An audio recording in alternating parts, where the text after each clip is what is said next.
Muy buenos días y gracias por sumarse Good a otro. morning, and thank you for joining another one of our online activities.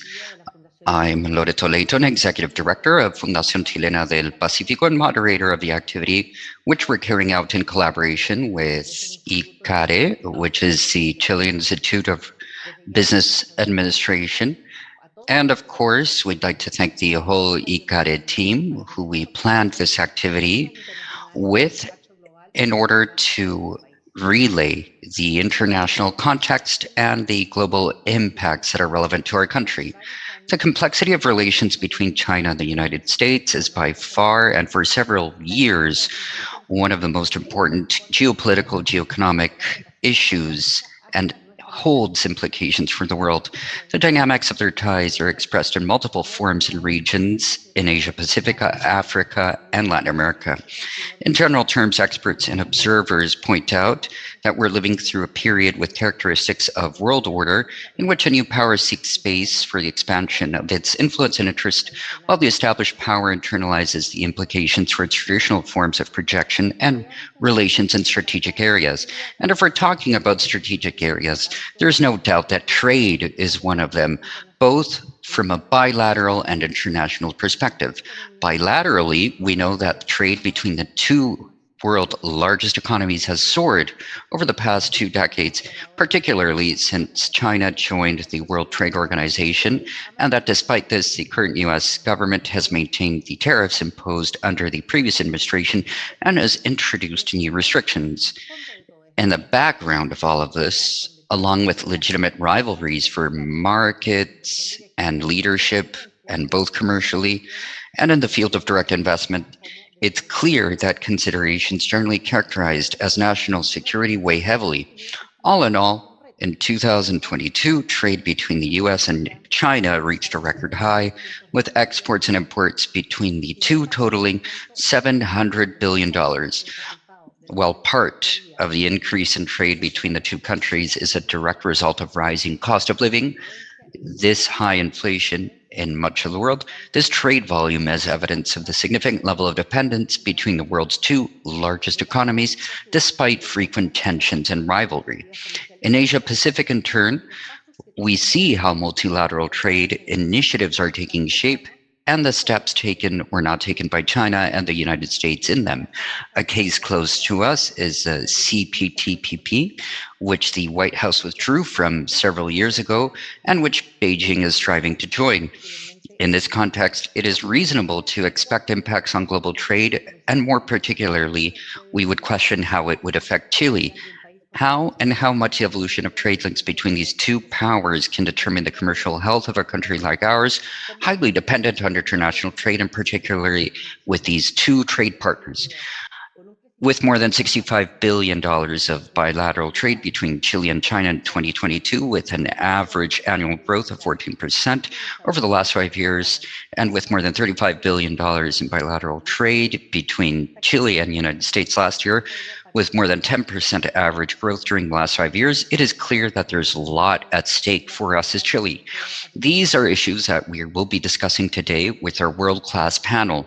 I'll start by presenting Jeffrey Sachs. Jeffrey Sachs is the director of the Center for Sustainable Development at Columbia University. He is the chair of the UN Sustainable Development Solutions Network, co-chair of the Council of Engineers for Energy Transition, scholar at the Pontifical Academy of Social Sciences at the Vatican, commissioner of the UN Broadband Commission for Development, an honorary professor at Sunway University, and since 2001 to 2018, he served as a special advisor to UN Secretaries General Kofi Annan, Ban Ki-moon, and Antonio Guterres.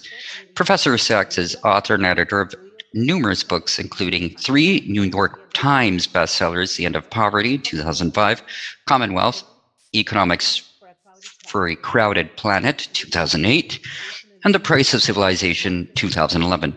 Most recently, The Ages of Globalization, 2020, in which we had the honor of holding a webinar on this book with the presence of Professor Sachs. He's been named twice among the 100 most influential leaders by Time magazine. And prior to joining Columbia, he spent more than 20 years as a professor of international business at Harvard University. Now I'll present Margaret Myers, who is the director of the Asia and Latin American program at the Inter-American Dialogue, one of the most influential US think tanks, where she created the China-US Working Group to examine China's growing presence in Latin America and the Caribbean.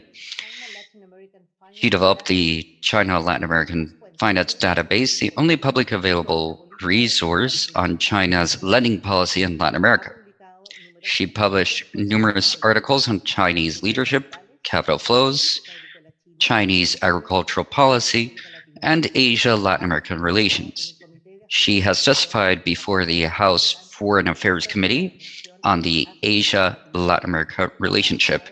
She has worked as an analyst on Latin America and China for the Department of Defense and as a senior analyst on Chinese affairs for Science Applications International Corporation. She has been a consultant to the Inter-American Development Bank and an academic at Georgetown University. She's a member of the prestigious Council on Foreign Relations, and she graduated from University of Virginia, at George Washington University, Zhejiang University of Technology, and Johns Hopkins University, Nanjing University Center for Chinese American Studies. And finally, last but not least, Paulina Nazal.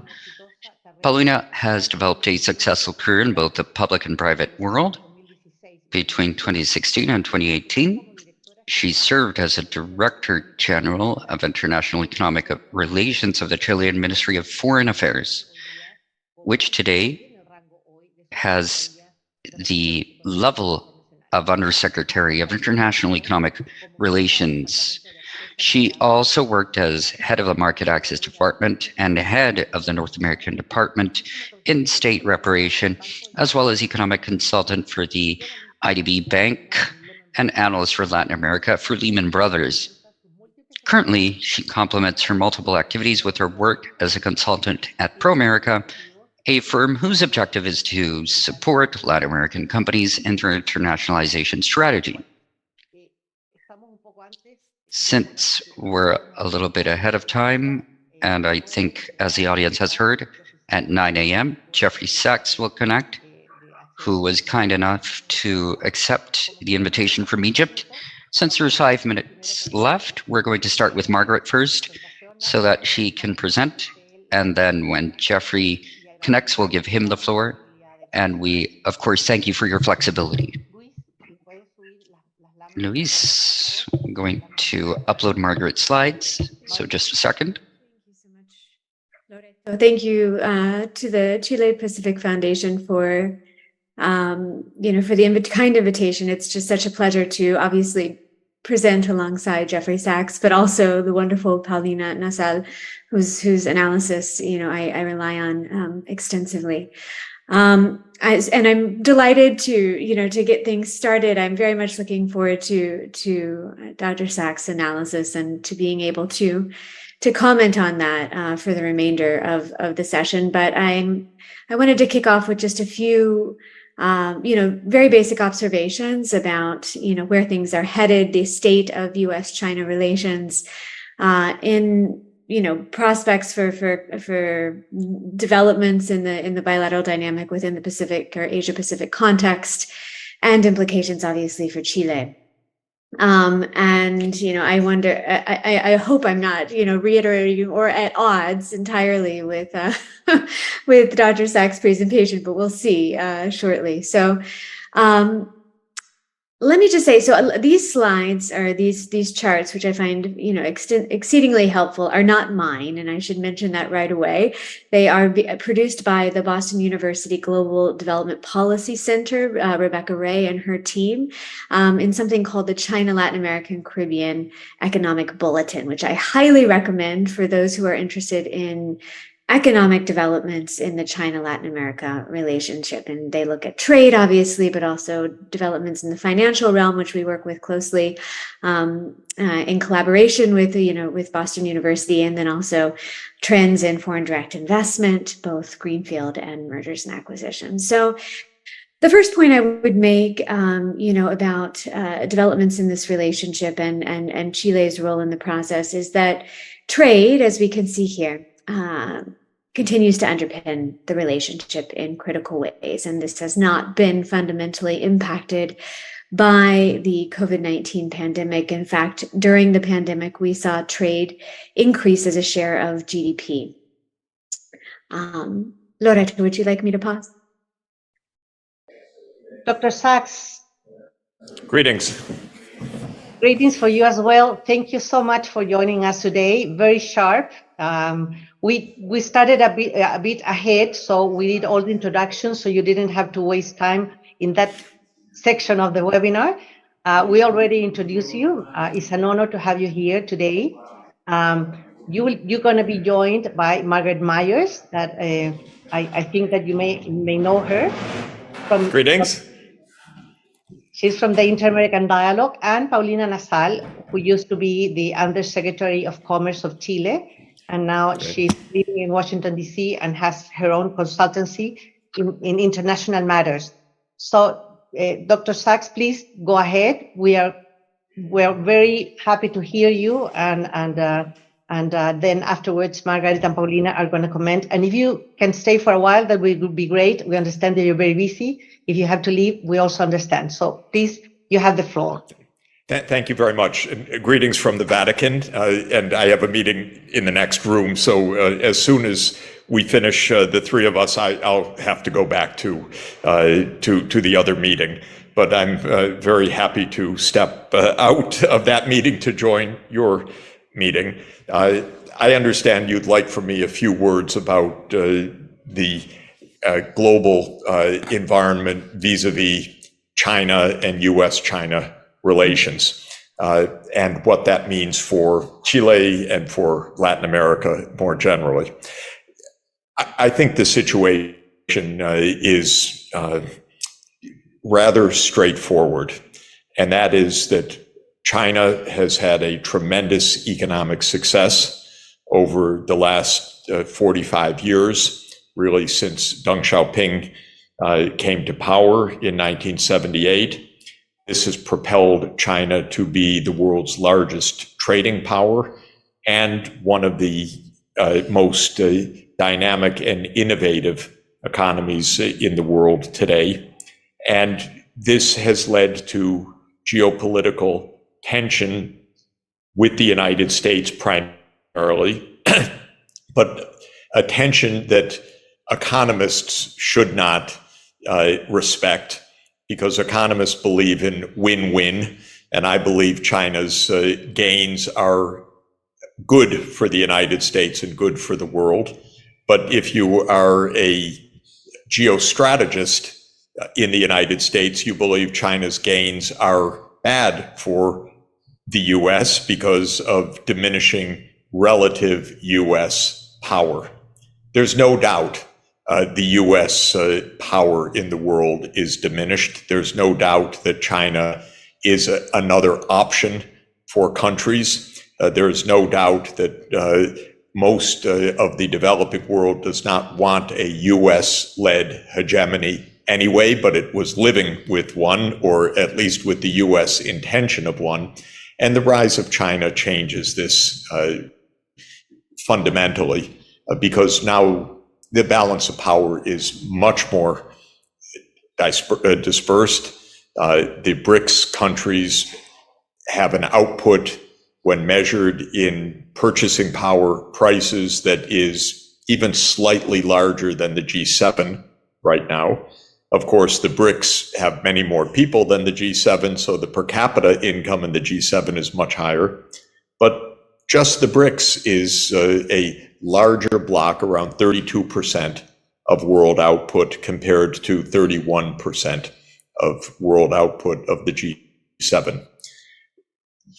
US-China tensions have been rising since 2014, and my view is that the US security state already around 2015 began to push for measures to, in the American mindset, contain China.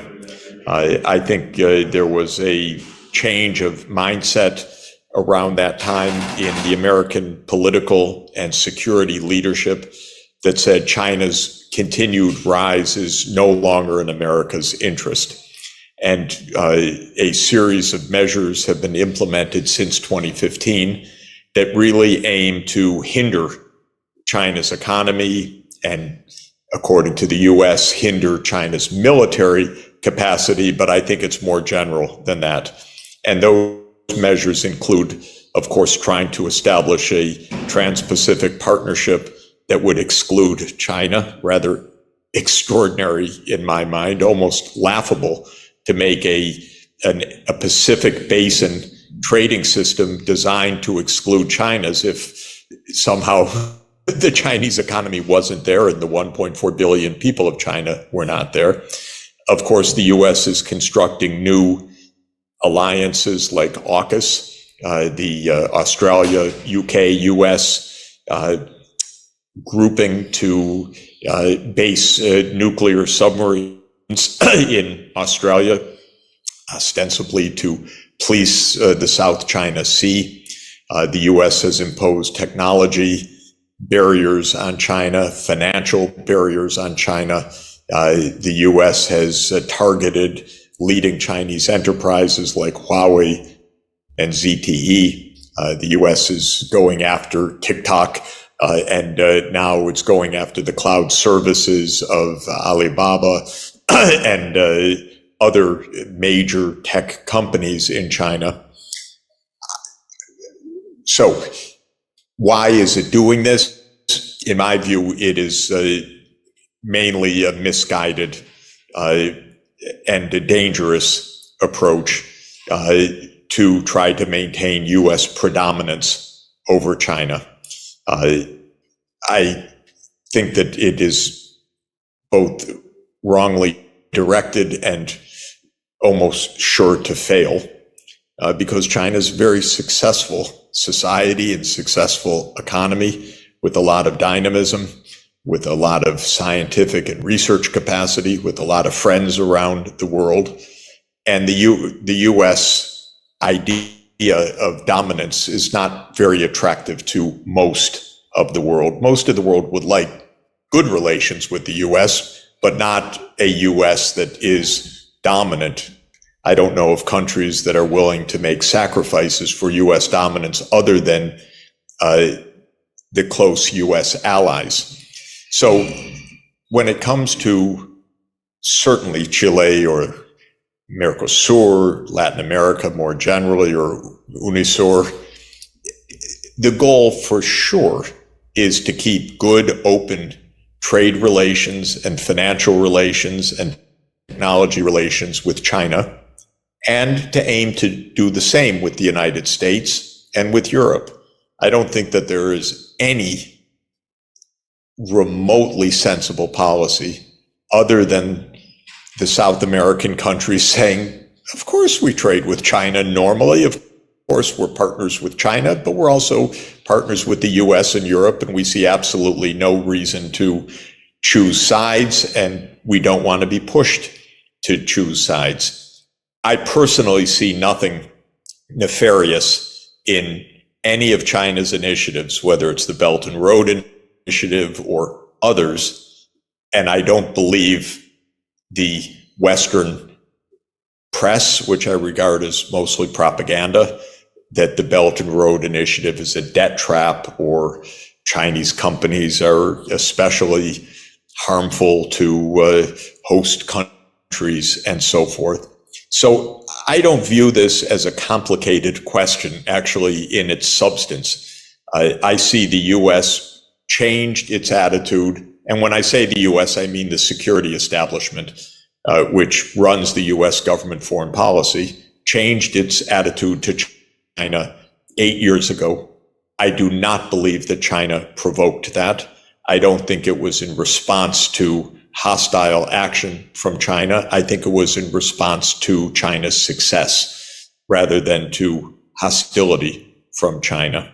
So I would encourage Chile and Latin America to keep open trade. Every day I say in the United States, maintain relations with China, stop trying to provoke a conflict over Taiwan, stop sending arms to Taiwan, don't do in Taiwan what we did in Ukraine, which was to create the provocations that led to war. Because I also believe that the Ukraine war was caused by US provocations, not by Russian imperial design. Of course, most American leaders violently disagree with me, or maybe not violently, but strongly disagree with me, but I'm old enough that I understand them at this point after almost 50 years of watching US foreign policy, and I think they're wrong, and I think they're provocative. And I don't want them to do the same thing in Taiwan that they've done in Ukraine, which is pump in a lot of arms and then express surprise when a war starts. But that's a possibility that would be a terrible possibility. I believe the US sanction regimes in general are illegal. I do not abide by unilateral coercive measures. My understanding of international law, as reflected in annual votes by the UN General Assembly, is that such sanctions policies are not valid unless adopted by the UN.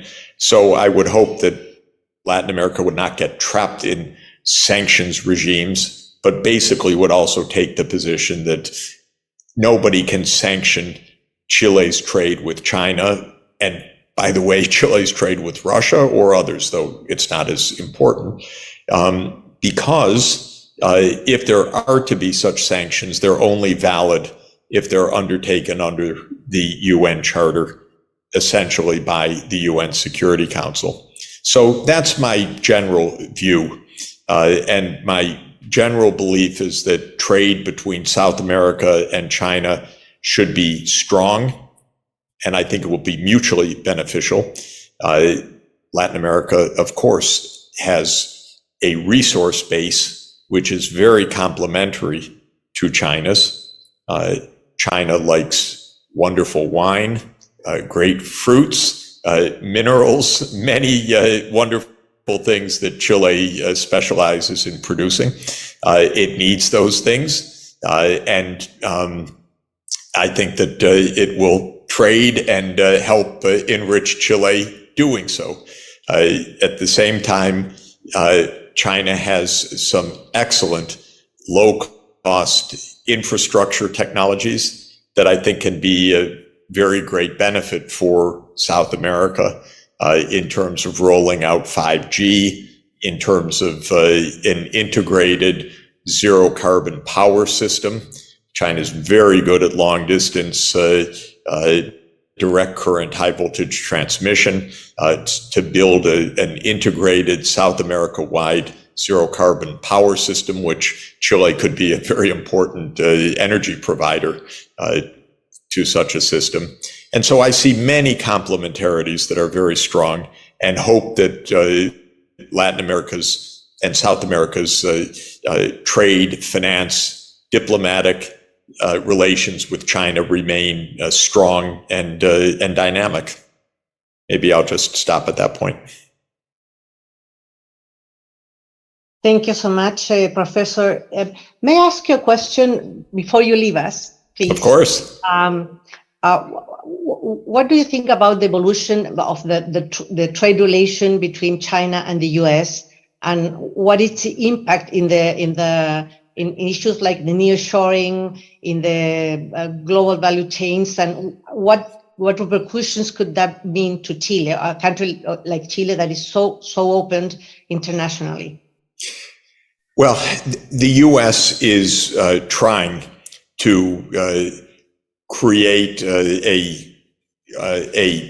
U.S. alliance for its advanced technology ecosystems, of course, starting with semiconductors, but also with essential vital minerals for the energy transformation, battery supply chains, mineral supply chains, strategic mineral supply chains, and the ability to produce essentially a zero carbon advanced infrastructure, also 5G or 6G. So the US is trying to separate from China's high-end industries, both as a matter of US industrial policy to promote US industry, jobs, and politics, because in the US, protectionism against China is deemed by both political parties to be attractive politics because of the vote of the manufacturing sector base in the American Midwest, which is taken to be the swing vote in presidential elections. So both parties now compete on a protectionist line, protecting the jobs of American industry. I think the war in Ukraine has probably exacerbated this, because now the US also sees that the military base in the US is actually not necessarily even competitive with Russia for a conventional war. So I think that there's a rethinking about American industry from the point of view of the armaments sector. Of course, that links to artificial intelligence, it links to the semiconductor sector, it links to the strategic mineral sector, and so forth. So in the US mind, the US is introducing a protectionist industrial policy and a strategic supply chain policy. And Chile will face that, but it's a question how it will face it. It may face it as American companies wanting to create supply chains with Chilean and more generally South American mining, for example, for lithium or for other, for copper, for other resources. That would be fine. Chile will make more money. It will have an export market and so forth. The question is whether the US leans so heavily on Chile to say, well, your supply chain is unacceptable because you have Chinese companies operating in it, and so it hurts our national security. That is a possible approach from the US. The language I would use, I cannot repeat over Zoom.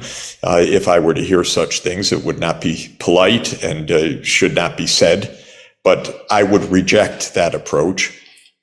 Chile by itself will not be in a position to reject that approach necessarily, but it's really important for South America to reform a political union and an UNESUR that brings together Mercosur and the Andean countries is really important because actually South America needs a political base for geopolitical dialogue, and it doesn't have it right now. In my opinion, thanks God Bolsonaro is gone because he was playing the game of division. I also personally, just to show you how how at odds I am with the way the U.S. thinks right now, the U.S. strategists think.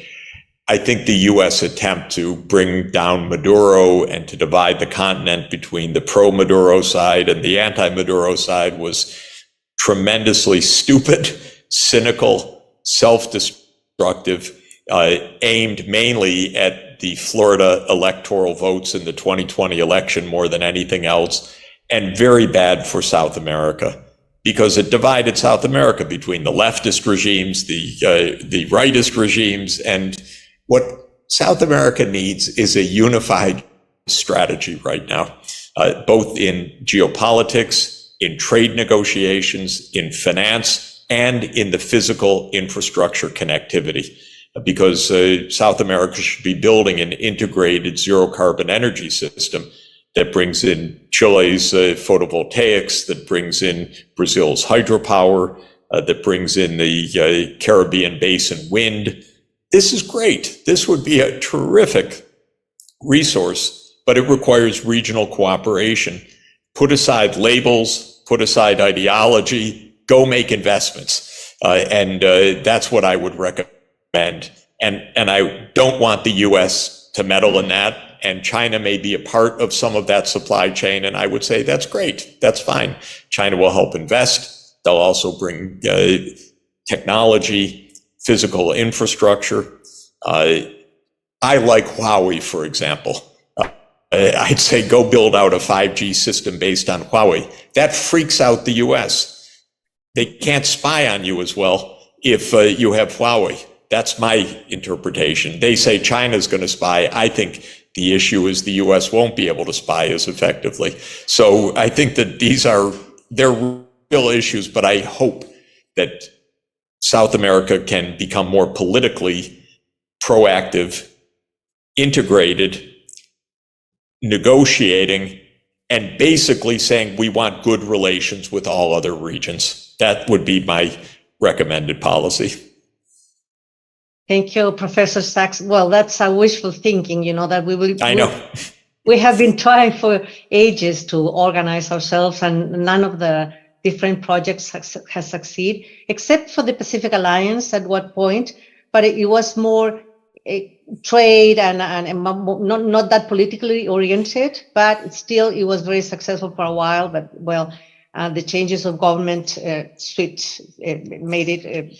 It has not died, but it's not surviving that as healthy as it was. If I could say the importance of regional cooperation is really an order of magnitude higher than even a generation ago, and for two basic reasons. South America really needs to confront the giants now. You've got negotiations with the EU, you've got strategic issues with the US, you have strategic issues with China, you have strategic issues with India will be there soon. And so you cannot do this one country at a time. It's not possible. So that's one reason. And the second reason is we need continental scale infrastructure now for the power sector, for hydrogen, for other core infrastructure for protecting the Amazon basin. And so the logic of regional cooperation from a public goods point of view is also extremely important. So I hope that all politicians at that level could be very pragmatic and say, yes, we each have our own domestic politics, but we face the outside world really in a structurally similar way. And we all have to work together on our infrastructure that links the region together. Yeah, it's true. Professor, if Margaret can ask you one question and then we will let you go, but only. Of course. Please, thank you so much. Thank you for the time, and I'll be very quick. I just wonder what you think. Obviously, the national security establishment in the U.S. has fundamental in shaping and crafting and advancing a certain China policy, and wide-ranging and shaping other foreign policy as well. But I wonder what you think of this, these arguments that we hear among the private sector that, which are of, two minds about this. There is a considerable interest, obviously, in continuing to engage with China, a huge market, especially for certain types of industries, right? And a real need to engage there, frankly. But on the other hand, a sense that they are unable to compete in the region, depending obviously on what industry we're talking about, and and a real effort on the part of certain industries to promote policy, legislation that will be supportive, again, of their interests. So industrial policy, as you mentioned, I'm thinking of the CHIPS Act, for example. So I mean, what do you think of this argument? Do you see validity in this argument that there is an impossibility, frankly, to compete with China given the structure of that economy and the way that China engages with the region, unless these policies are adopted? Yeah, I think first, we really should be in an ongoing negotiation with China on many different issues. And these issues are not simple. And China has a different structure of public policy and politics that is real, valid, rather successful, and requires us to work on rules of the road together with China. So I don't want to oversimplify.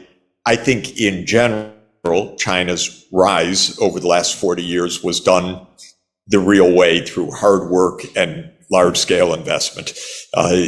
The scale of China's saving, physical investment, building core infrastructure, smart planning, massive upscaling of science and technology and education levels is the core of what has happened, not cheating or stealing intellectual property and so forth.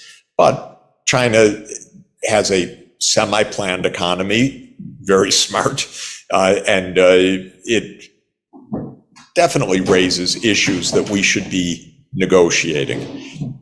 I'm so naive that I believe in the World Trade Organization even. I think we should have global negotiations over industrial policy and so forth. I don't want to give up on WTO, but we don't even mention it basically anymore. So I don't want to deny that there are issues and that they're complex. I don't think that they're a basis for unilateralism, a basis for containment, a basis for hostility, or a basis for war. So I would like to put that in perspective. Second, the interests of major US companies is quite varied. I spoke with one of our major tech companies last week. I won't put them on the spot to say which one. But really one of the companies at the center of all discussion right now. They were aghast at US policymaking. I asked them questions. Why is the Commerce Department doing X, Y, and Z? And their top lawyer said to me, Jeff, if we only knew. They don't talk to us. It makes no sense. We try to tell them this. They're going to kill our major market in China. Do they have any idea what they're doing? And it was quite impressive, by the way. This was a big, major company. And what they were telling me was not what you would expect to hear. I don't think it was a political thing. It was an exasperation with the US Commerce Department. He said they don't have a clue. They don't understand. How do we, I don't want to give away more than I should, but he said, we succeed by innovation. How do we innovate? We invest a fortune in R&D. How do we invest a fortune in R&D? We make a lot of money. How do we make a lot of money? We sell to China, thank you. So they're going to break our whole model by putting on these restrictions when they think that this is somehow good for us. It's the opposite of what we need. Our model is stay one step ahead through smart R&D, not through protectionism. And so it was interesting for me. I reached out to them to try to understand their position on these issues, and I got an earful that was completely consistent with what I naively believed before talking to them. That's an example of one, but it's one of the companies absolutely at the center of current discussion right now, and they were completely exasperated. They were not thinking the U.S. was representing them at all. They thought they're thinking the U.S. is going to kill their major market, stupidly, for no reason, and that the U.S. authorities had no idea how they really have kept ahead of the game. That is interesting. Yeah, it seems that there is a disconnection on both sides, no, and it's very unfortunate. And by the way, there are two parts of America. One I don't really understand, but I kind of understand it. The other part I understand better, but there is a real security state, which I'm not in the room, God forbid. But it's a crazy kind of thinking from my point of view. And I don't feel they're making me any safer. I've been through too many US wars now in my lifetime to believe these people, even though they're generals, okay? With all respect, I don't believe them. Then there's the part I know something about, which is economic policy. And they are not on top of the game. I'm sorry. This is, there's a lot of naivete and a lot of dusting off the Soviet Union playbook as if China's the same thing. And it seems to me to be an anachronism of about 40 years. Well, that is major statement, and we hope that this gap shortens soon enough before more harm is made. And countries like ours are very dependent on what's going on in the big players. So for us, that's why we're having this webinar actually right now. We're very concerned of what could be the effects in our economy, in our trade, and it's not easy. And it's not easy where we're located. You mentioned that the need to organize ourselves in South America or Latin America, and that's also very difficult given the governments that we have right now. It's very complicated. Yeah. One thing to remember that I think is useful is Brazil will have the G20 presidency next year. This is a real opportunity for the region to get together also. I happen to be a big fan of President Lula, and I was just watching him at work in Paris last week at the Finance Summit. I think Brazil can really play a constructive role internationally as one of the BRICS, and within South America as a constructive, really constructive, smart, unifying force. I know because of all the politics, everyone's on different sides, but there's an opportunity here that should not be missed. We're looking closely to what the steps Lula is giving in the international arena. It's clear that he wants to have a kind of a leadership in this, and I hope that we take advantage of that as well. Professor Sachs, there's one thing that it's something that is going on right now. It has to do with the accession of China to the CPTPP. Do you think that a country like Chile should support that accession? I've not looked at detailed issues, actually. In general, actually, I should not talk about any of the details of the negotiations because I'm not in a position to advise. Okay, but politically, do you think that it's convenient that China accesses the CPTPP? It's something that... In general, we should trade with China. In general, the whole idea that China is outside of the trade arrangements is crazy. China's the major trading country. And I'll just give you one insight that for me is useful. In 2015, a former colleague of mine at Harvard, Robert Blackwell, who's a leading American diplomat, and I'd say one of our main geopolitical strategists, wrote a paper for the Council on Foreign Relations about U.S.-China relations. And he wrote in that paper, Americans' grand strategy is to be the dominant power. China's threatening that. We need to contain China. And he listed what the U.S. should do. That list, which is 8 years old, is the game plan that they're following.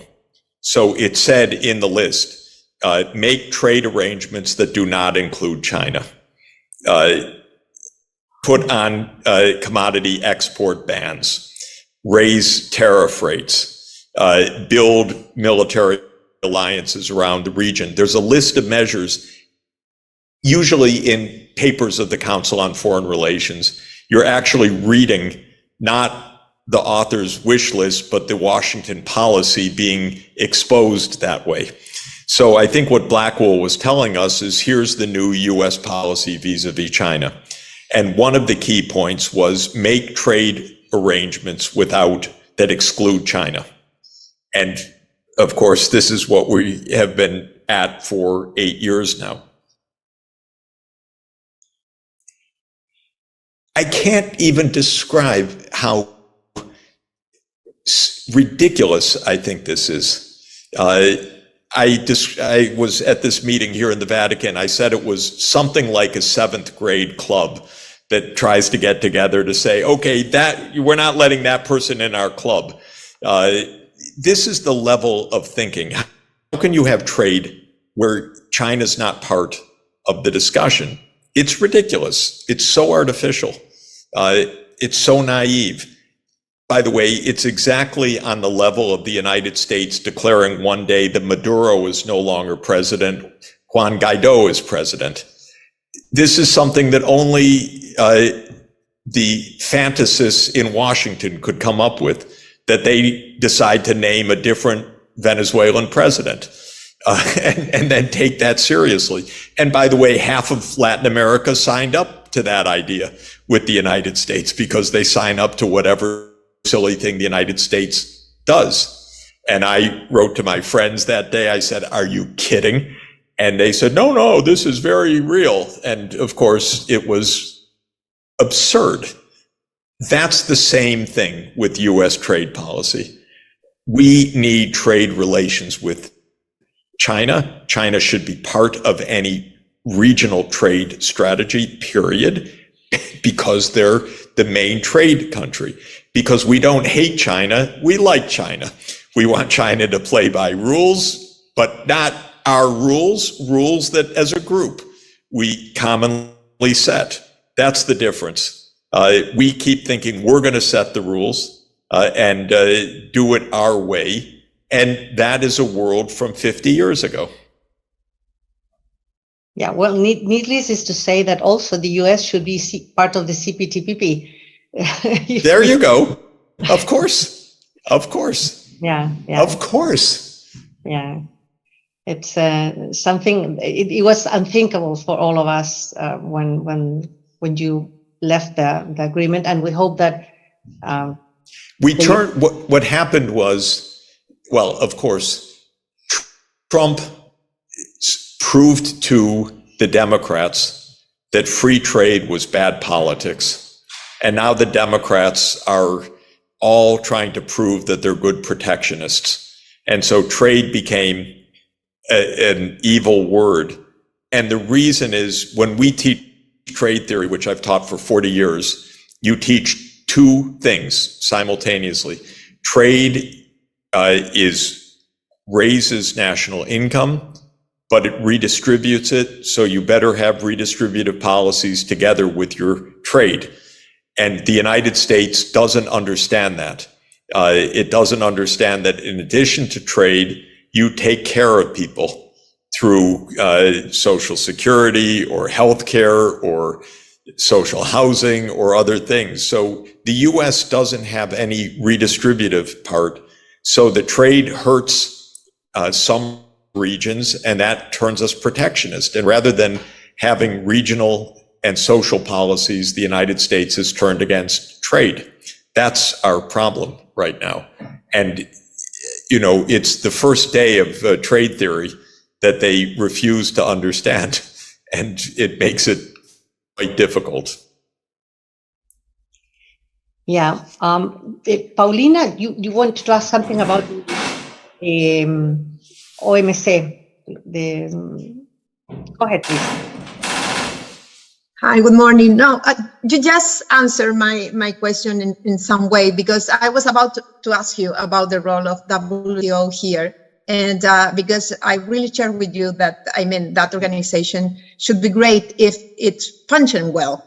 But right now needs, under my point of view, a huge reconstruction in terms of what, trade has been norm.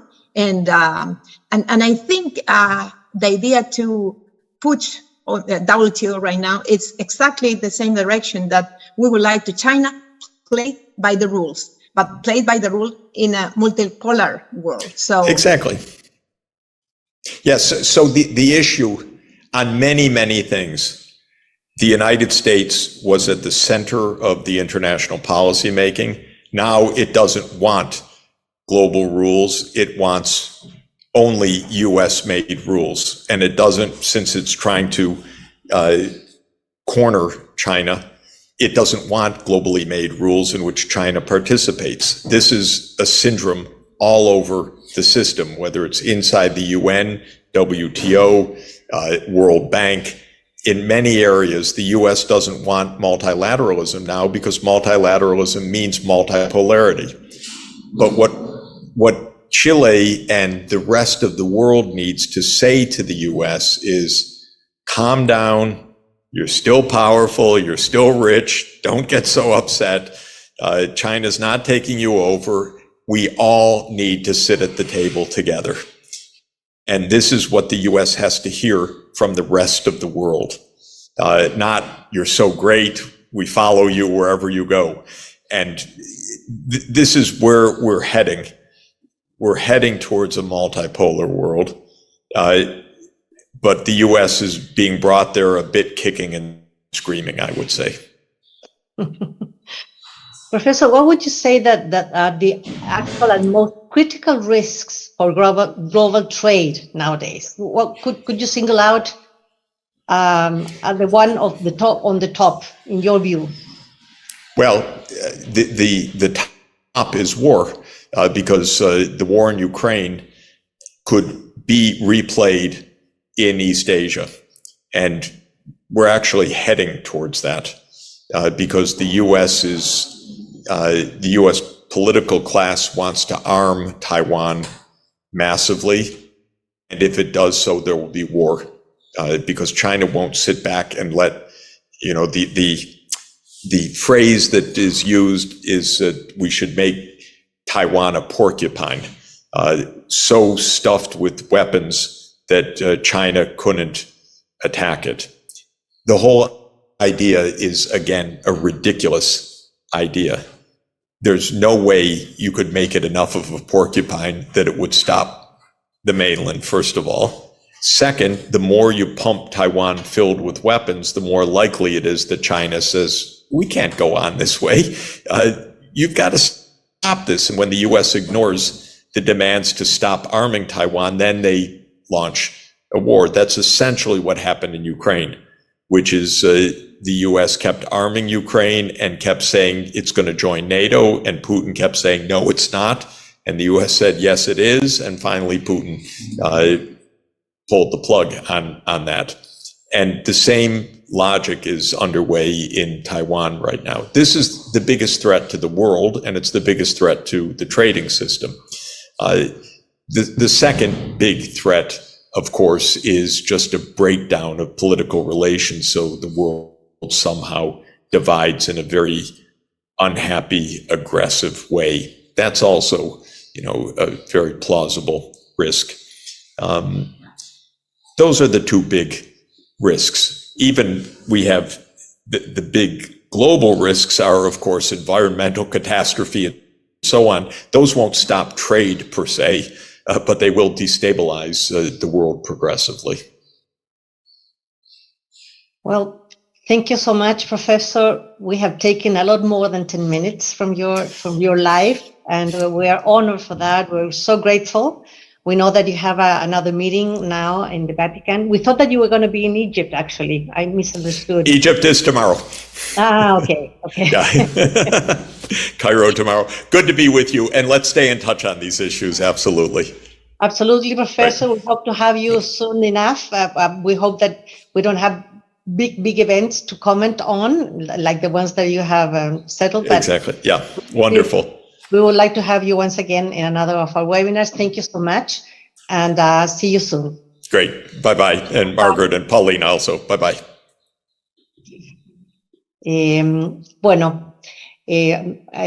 Vamos a seguir ahora la conversación. Right, then we're going to continue the conversation with Margaret and Paulina. Margaret, do you want to comment, first of all, general comments, or do you want to continue your presentation, or do you want to comment on the Professor Sachs' presentation that were very important or interesting?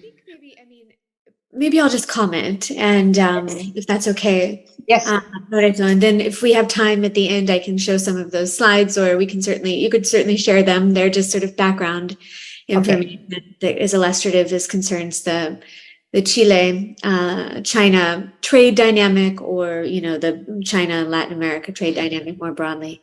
I think just on this topic in general, let me make, and I'll make some, you know, reflections on Dr. Sachs' comments as well, but just a few kind of critical points here, right? One, and I was making this point earlier during the presentation, is that, you know, trade absolutely continues to underpin this relationship. This is the China-Latin America relationship, the U.S.-Latin America relationship, but especially the China-Latin America relationship from an economic perspective, is one that is really evolving quite considerably at this particular juncture. I call this in my classes the fifth phase, right, in China-Latin America relations. I won't bore you with the, you know, previous four phases, but this is a new moment. We're at something of a crossroads, wherein, you know, trade, as I mentioned, continues to be critically important. There is a sort of mutual dependence underway, you know, in elements of the trade dynamic, depending upon, you know, what countries we're talking about and what's being traded.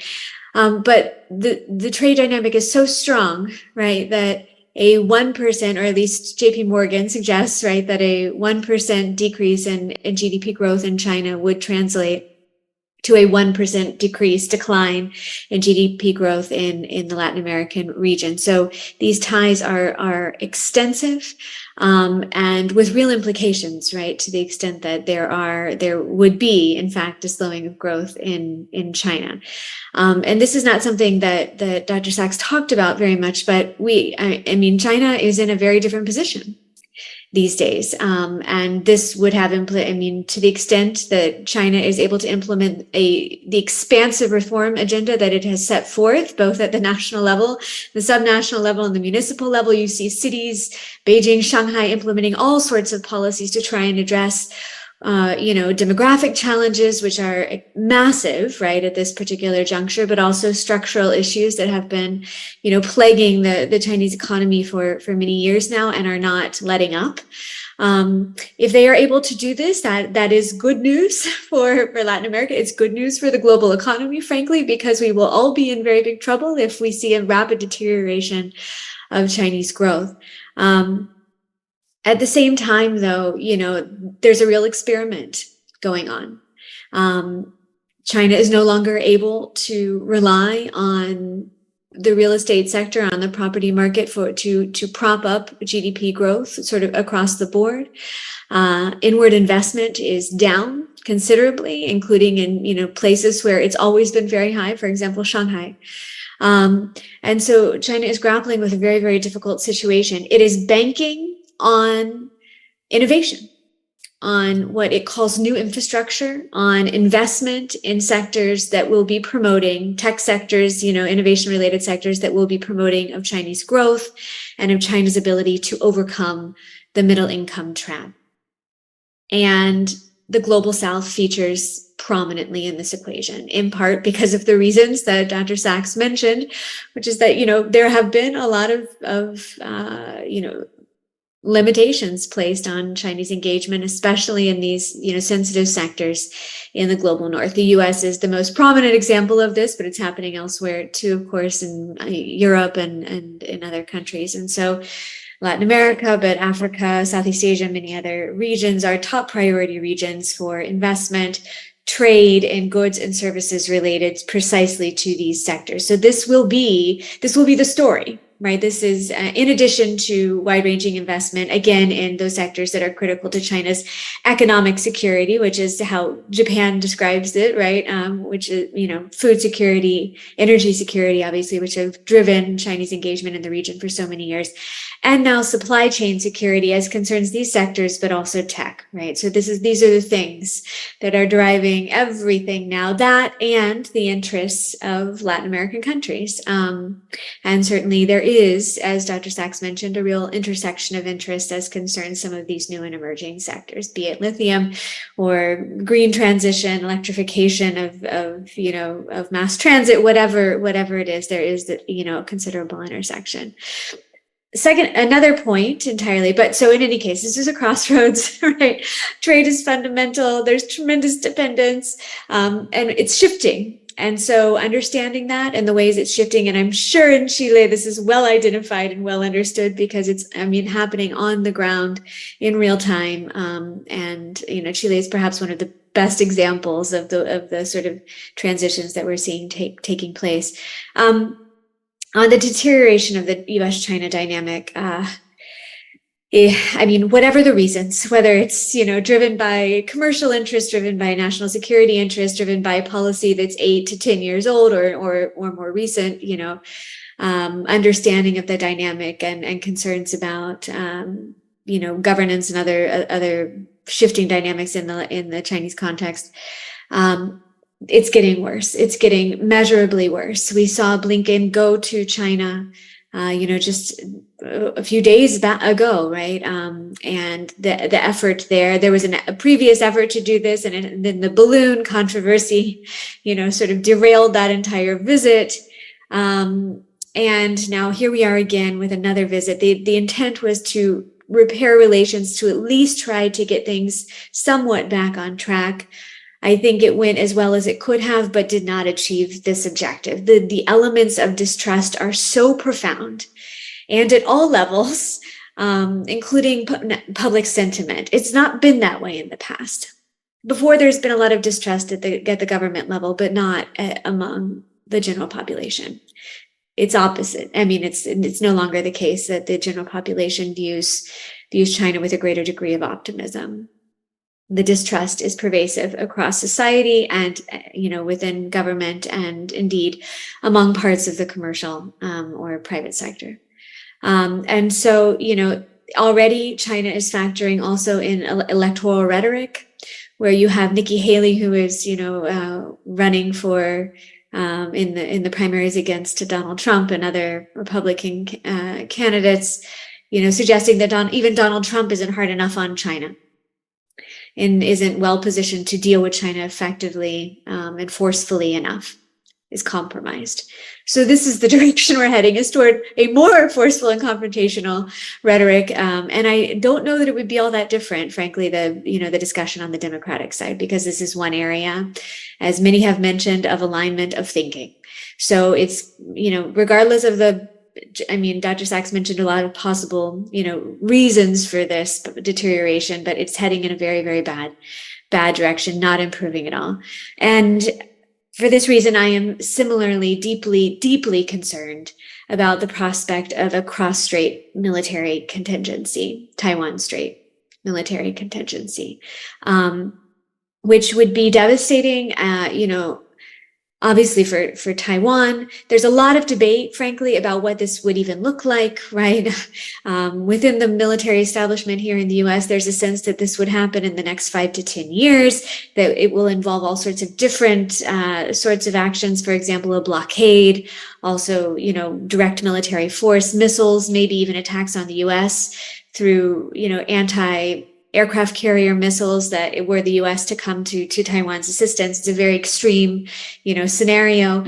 Others suggest that there would be a capitulation, you know, that Taiwan would simply not fight back in the event that something were to happen, given what they've witnessed in Ukraine, for example, and the deep and extensive suffering that's taken place there, and the fact that Taiwan would be entirely isolated. There's no moving, right? Taiwanese would be off of the island. So, I mean, but many scenarios being proposed, many timelines being proposed, but the confrontations, the provocations that we're seeing, I mean, Nancy Pelosi's visit, for example, this confrontation, this military, you know, vessel confrontation that we saw just a number of weeks ago in the Taiwan Strait. These are happening with growing frequency, and every time that it happens, it ratchets up the level of tension.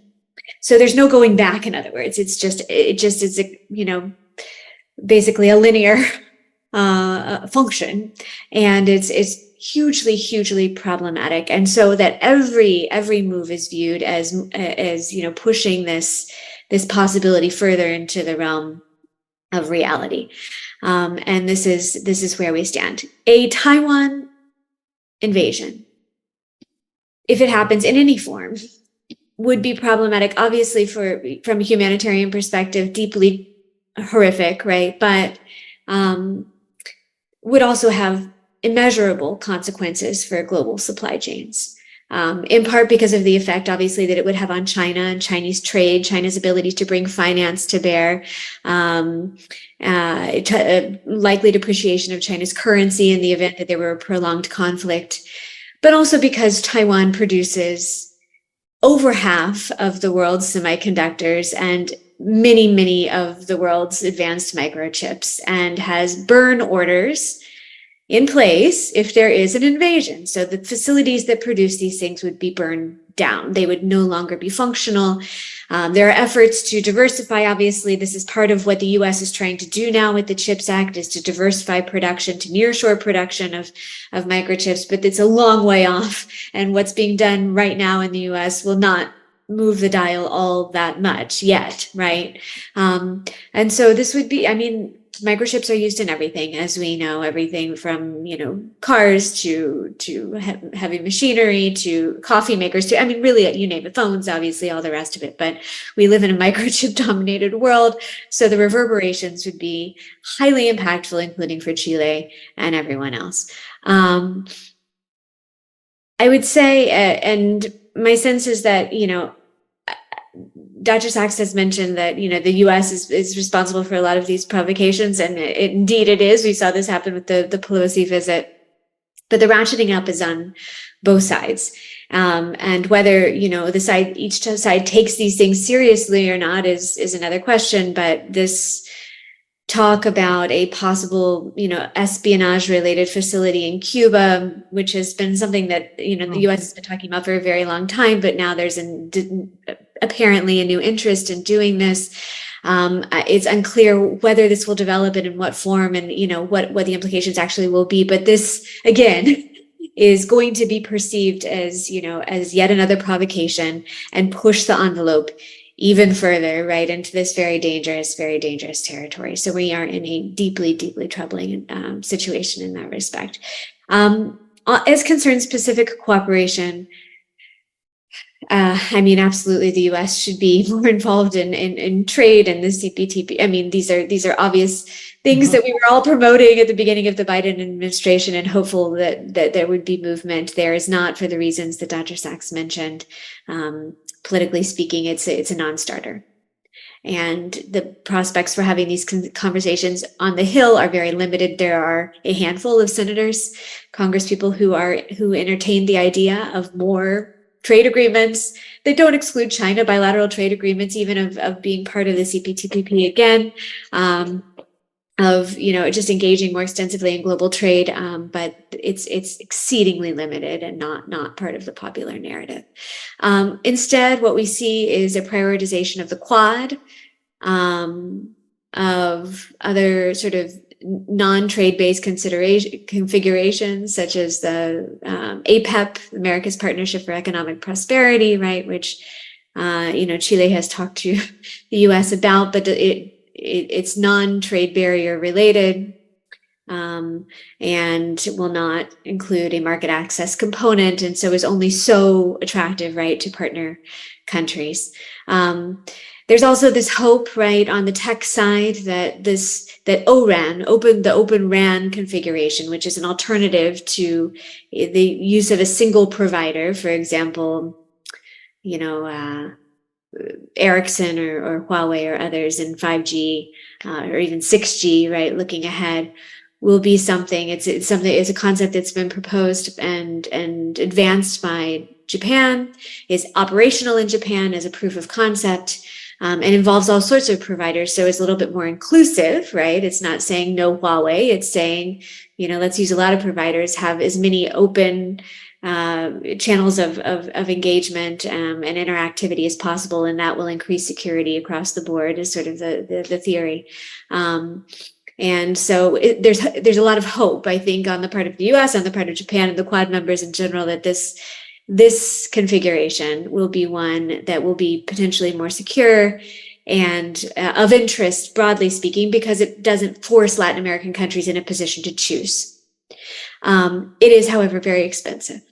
So finding finance for this, in addition to the wide-ranging other things that need to happen, of high priorities in Latin America, be it green transition or just dealing with the effects of climate change, resilience, grappling with the social and other effects of the pandemic, how to prioritize all of this to bring finance to bear, support to bear, is something that the US is struggling with deeply, despite a tremendous interest in competing with China. And I'll say, on that point, there's an understanding now, I think, increasingly that, just harsh rhetoric, condemnation of China in Latin America, in Chile, for example, is not resonating. It's not an effective strategy, that actual money, actual support, financial, assistance has to be brought to bear, and engagement, frankly, by US companies and other companies in sectors of critical interest. In many cases, as we know, China is the only bidder in a lot of these projects and is coming to the rescue. And,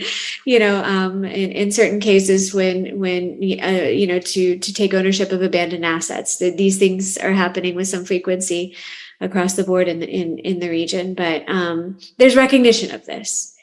But harnessing these resources at a moment when Ukraine is top on the agenda, and there are wide-ranging other priorities, is a very difficult thing. And even U.S. ambassadors, as they've expressed to us very recently in Inter-American Dialogue public events, are feeling that they have been left behind, that they have been abandoned, that they do not have the resources or the support that they need to be able to carry out their missions effectively in the Latin American region. And in some cases are not even there, as was the case with Chile for a very long time, right? We did not even have an ambassador in place. So there are many structural challenges that the U.S. is facing, as well as it looks to compete more effectively to maintain a presence.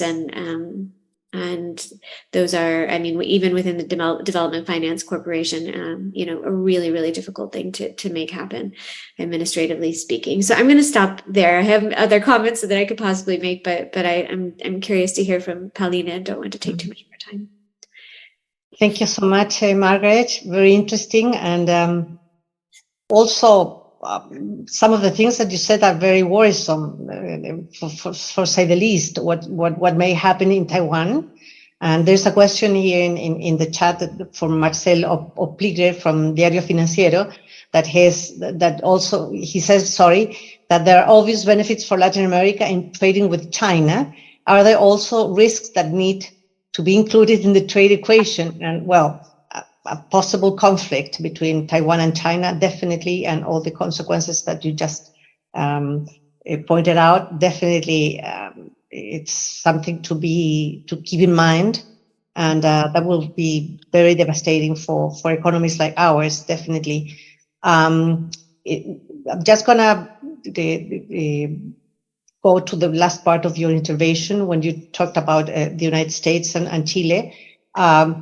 What do you think that may happen now with investments in between both countries, given that the Senate has finally approved the agreement to avoid double taxation that happened? This happened a couple of days ago. We may have a webinar especially on that. What could be the benefits of these kind of agreements, including the CPTPP, for example?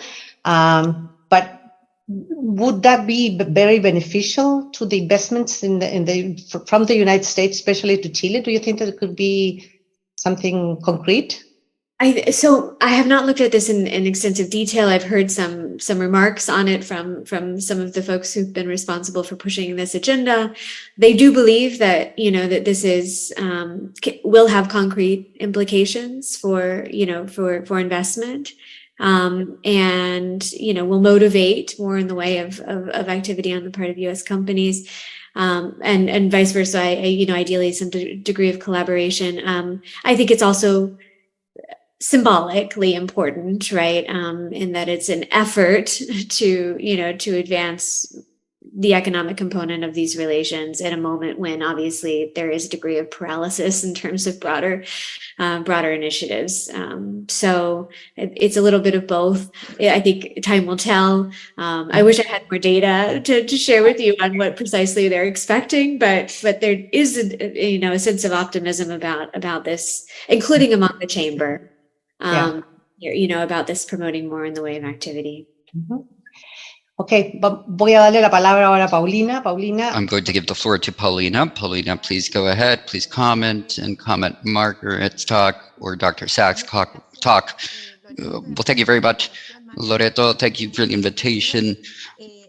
Margaret, it's a pleasure to be with you again. Very interesting to hear Professor Sachs' talk and what Margaret mentioned. Well, from the Chilean perspective, even living in the States and from a Latin American point of view, just to organize our ideas. First of all, we need to consider the global context that we're in. The geopolitical aspect here has been developed extensively, and we could continue to talk about this, which has been the main point in the world. What's marked the dynamic is this geopolitical conflict between China and the US.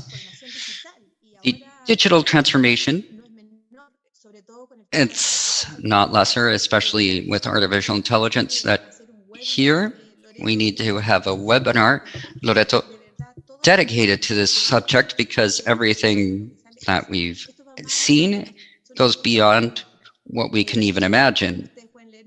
Now, you could read millions of reports of the implications of artificial intelligence, and this goes beyond a technological dispute, who is leading, etc., or Taiwan in this matter. Climate change has been named. Evidently, this is an area that, in my opinion, is a critical area, but also it might be where China and the US have to exercise a positive leadership and continue building to face this serious crisis.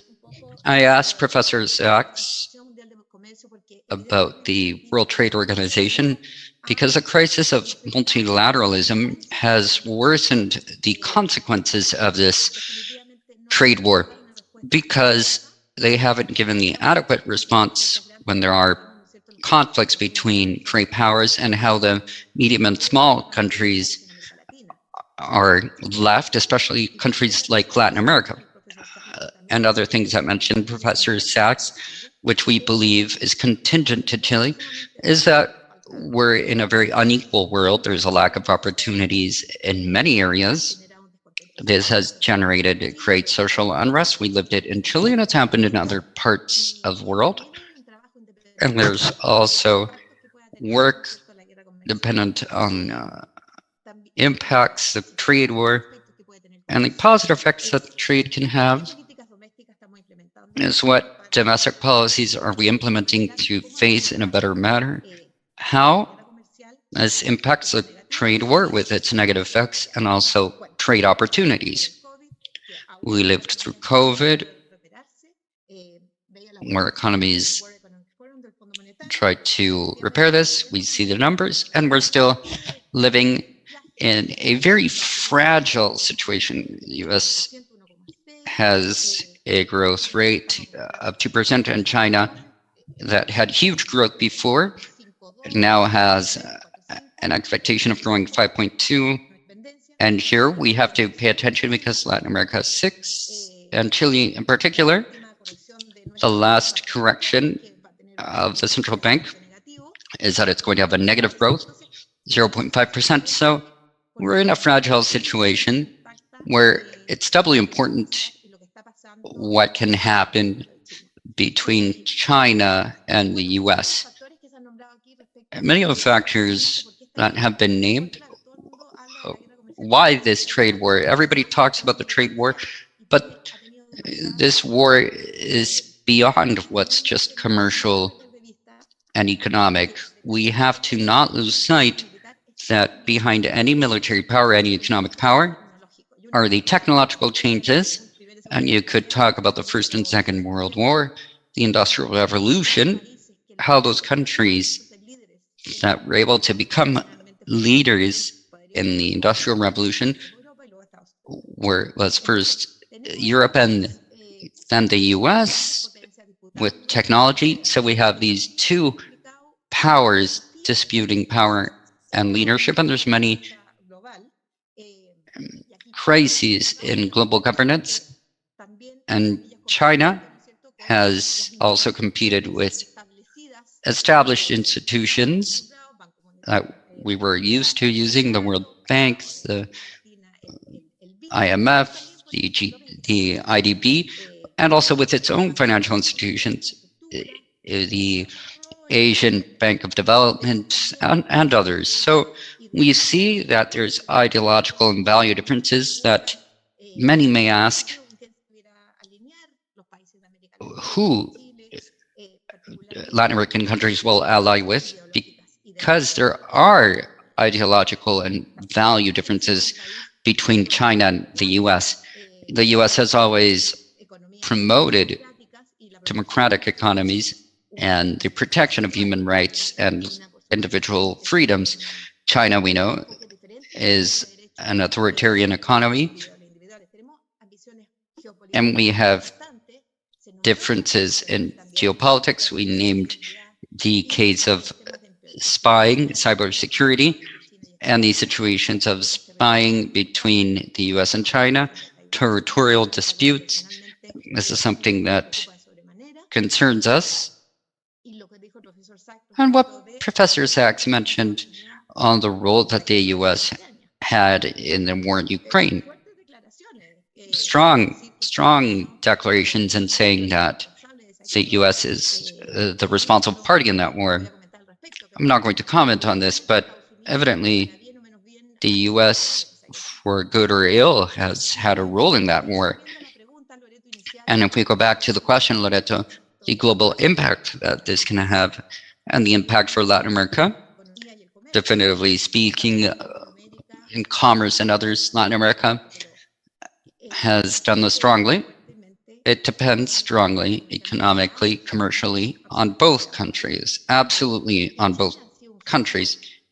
And China has been a very friendly partner with Latin America, especially with its non-intervention policy up until now, because one of the questions in the chat is if we need an alert, we have to see how this relation is going, how the China, Chile, and Latin America relationship is going. We have to have this alert in what's going to happen with China in the region, with this series of sectors from technology, etc., commerce, and how much work does this relationship create? This creates a great need that evidently we don't know what may happen. In terms of investment and financing, China has been the last resort for countries in debt. However, I understand that there hasn't been much lending in the last few years, but this has meant that China has been a high-level loaner.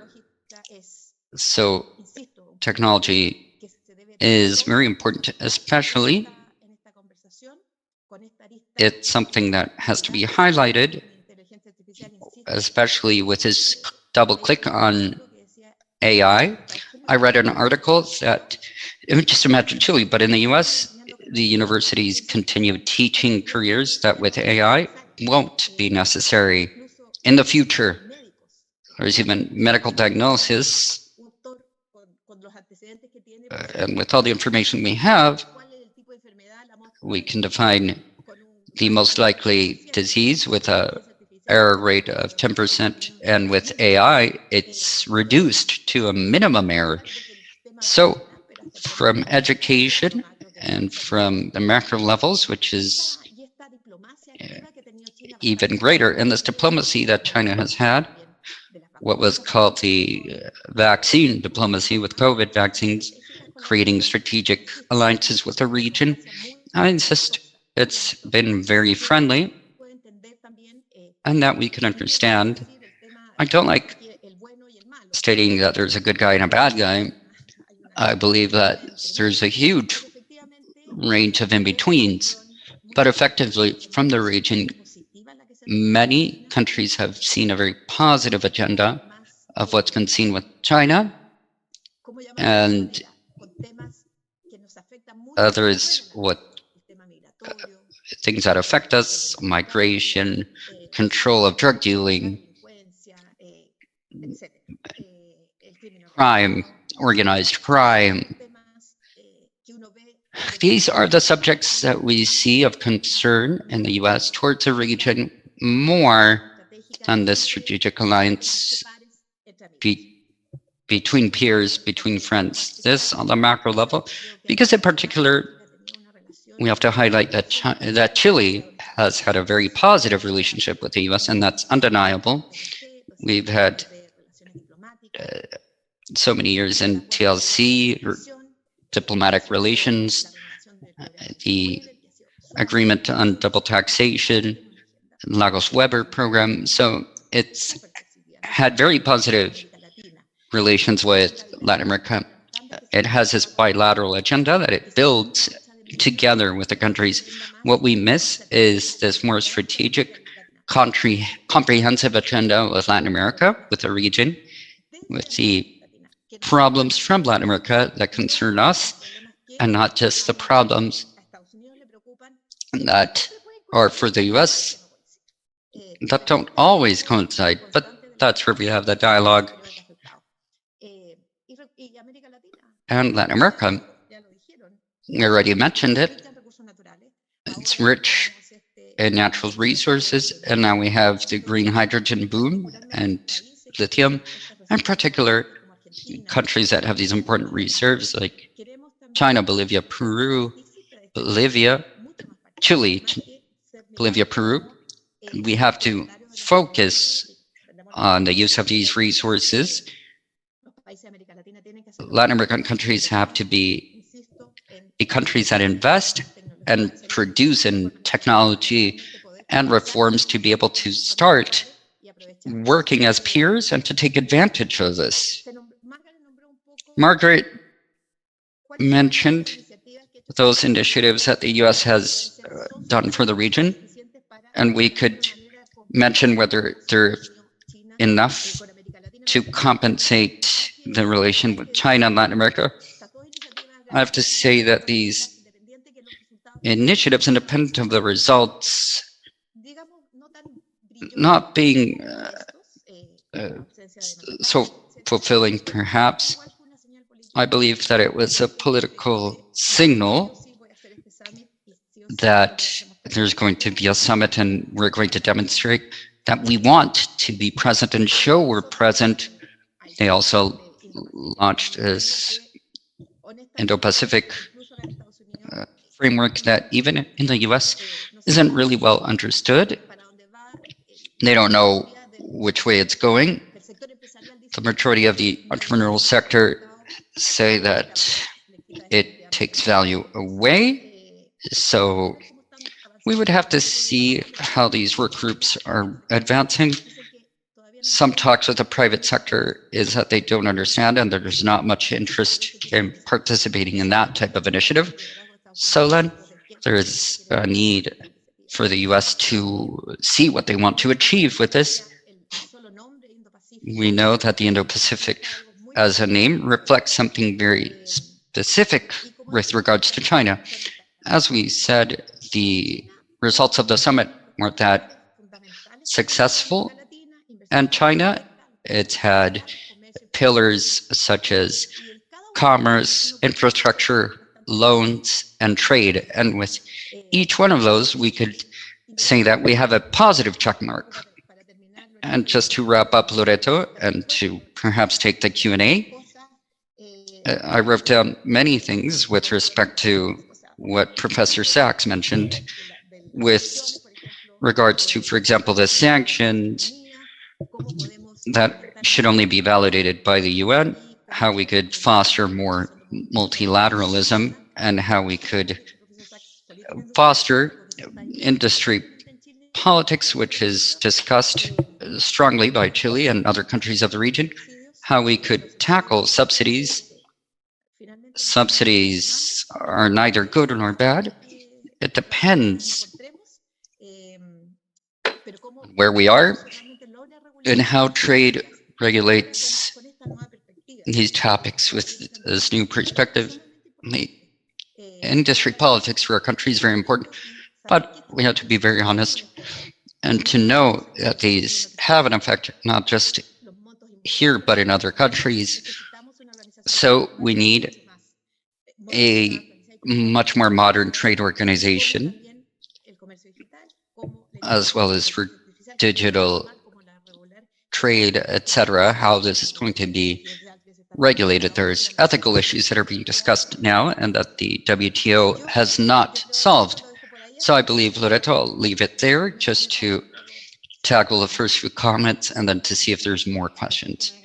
Right, thank you very much, Paulina. Very interesting summary, especially on the points that have been touched upon. There's something that Professor Sachs mentioned, and that's the need that Latin America, through a Mercosur, UNASUR, have the possibility of having a common front, not just with respect to the US, but China, a little bit what ASEAN is doing in Asia Pacific, to have a greater dialogue capacity, negotiation, when facing important issues, everything related to artificial intelligence that you mentioned, and that really it's an aspect that will revolutionize these points, and that we have to start working as a country and to generate regulatory frames, sharing that with other countries in the region. What do you think, and what do you and Margaret think in that the region organizes itself, given the fact that the governments in the region are using today's current mechanisms? UNASUR has not worked for many years, or Pacific Alliance. What do you think, Paulina? You perhaps that are more inserted in the reality, and you had a lot to do in these processes when you were in the Ministry of Foreign Affairs. Well, I had written it down. It's something that is so obviously needed, that the region organize itself, cooperates. We saw the disaster we had with the COVID vaccines because we weren't super organized. There wasn't for the cooperation in Latin America, and that resulted in what happened. The G20 that Professor Sachs mentioned is a great opportunity. And once again, I want to say, I don't blame the US 100% for the modest results. There was a lot of signing of agreements, ocean protection documents that President Boric, he led that meeting with respect to the signing of that agreement. Part of the blame that it wasn't so successful for the region was a lack of common voice with respect to the needs and pain points of Latin America. So effectively, the G20 government has an excellent opportunity to regulate this. So in theory, I'm very passionate about the regional results. I believe that it's necessary. I believe that it's very far away still. As you mentioned, there's political effects. We're doubly affected by this. And this means that any initiative that we have, there's a change in government, and then it's done. Asia Pacific, it's at an impasse due to the transition of the presidency from Mexico to Peru. And that's where we have the alliance, which it was a crown jewel with respect to what can be done for many years. Now, with regards to what's coming, I believe that there's an initial stage to think of a regional integration, and that has to do with using the concept of Heraldo Muñoz. I believe it's very adequate, the convergence of diversity. It's seeking those areas in Latin America today to define the 3 priorities of Latin America in which all countries have needs, all have requirements that we require ABCD, and that we need to have a common voice in these matters. I don't believe it's going to be too difficult to do with goodwill, evidently, but it's like the topics show themselves. They're important for all countries in the region, some more, some less. Chile was a country that was growing the most, the tiger of Latin America. We still have problems with growth. We still have problems in productivity. We all have to face various challenges. Talking about technologies, evidently Chile cannot have a powerful center of artificial intelligence, but in all of Latin America, we could have a center. So the technological revolution, climate change, productivity, you commented on this, how to diversify not just our markets, but our supply chains.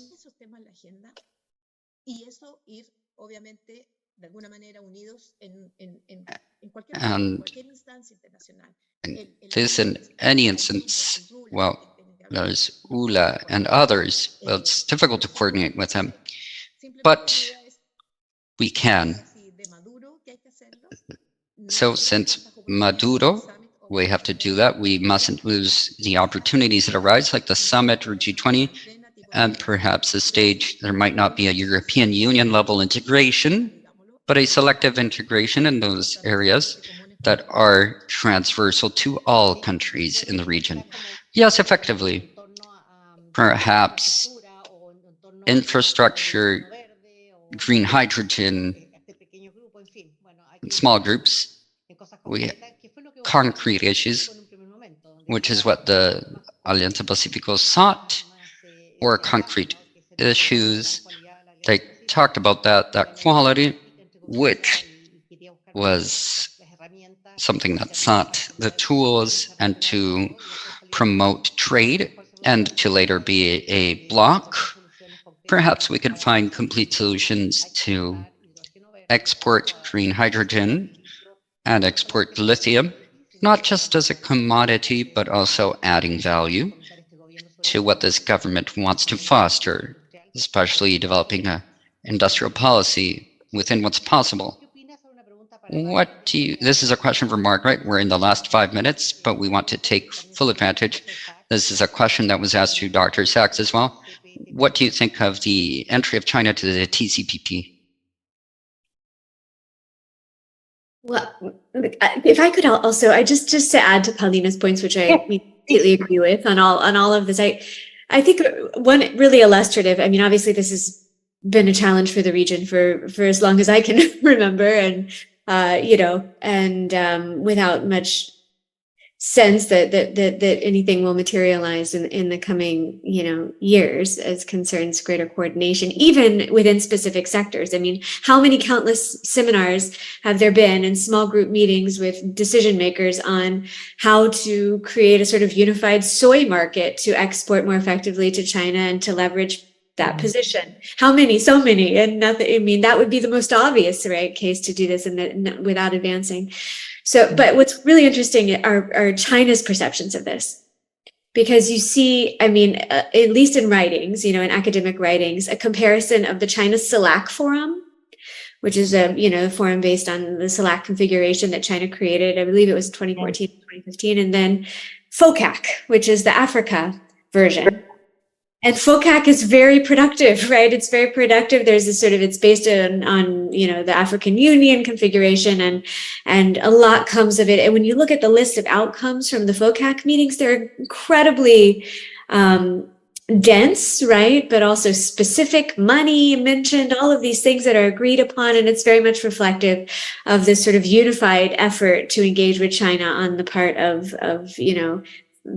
the African Union, but within the context of FOCAC. The opposite is true in the China CELAC Forum, and China has commented on this. Why? Why is it that, I mean, with the same questions that we're grappling with right now, that we cannot speak to the region as a whole, or even sub-regions, in an effective manner? And indeed, so, I mean, this is a pervasive issue for the region, and China has made a note of it as well.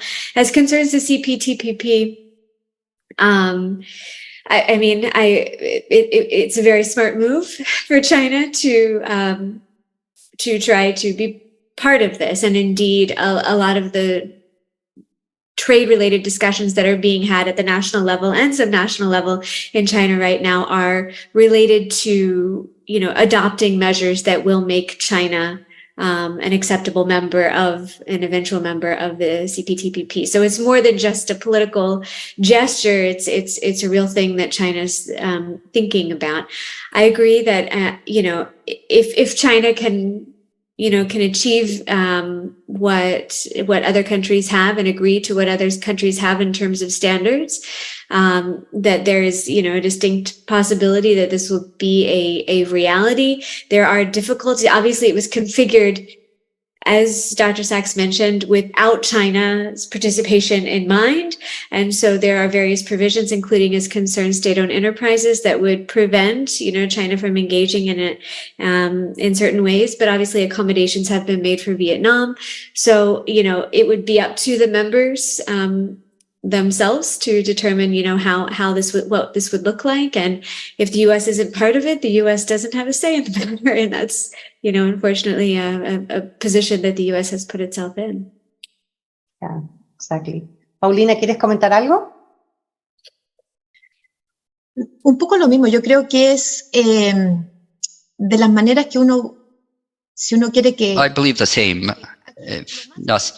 Because here, the most important thing is when you trade, when you relate to other partners, is transparency, accountability. And what these agreements seek is this, to be as transparent as possible. The same with these organizations. Well, China and the US, they're both APEC members. They've worked on many matters for many years.